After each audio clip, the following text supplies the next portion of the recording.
once you close the deal, what are some ways investors can continue adding value? One of the things about angel investors as opposed to people who buy stock in the stock market, when you buy General Motors stock or Google stock, you own the stock and that's it. You don't talk to Sergey Brin and Larry Page. They don't call you up for advice. There is very little you can do aside from clicking on ads in Google search engine to affect the company.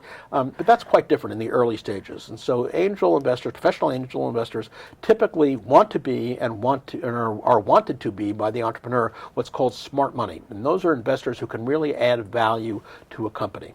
And so the question is, what can you do, having put your penny into the pot and bet on this company? You want to do everything you can to help it. And different people can provide different things to a company.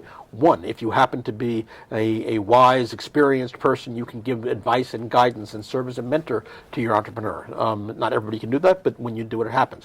One thing everybody should do is constantly be on the lookout for potential partners, investors, customers that you can introduce the company to. Typically, startup companies are relatively small, and so any early clients, particularly big name ones who write big checks, can be really helpful. When a company is thinking about an exit, okay, you can think, if you're plugged into the community or the industry, and you know companies that you might be able to introduce them to who might want to acquire them, really, really important in terms of getting other people to invest. If you think this is a great deal, and the company is now doing another fundraising round, and you're going to put money in, then the fact that you can identify people you know who are as co-investors and help convince them to put money in, that's an enormous value to the company. Part of the problem there is that if you're not putting your own money in, but you want to get somebody else to put their money in, then that's a big negative, right? Because somebody would say, well, why aren't you investing?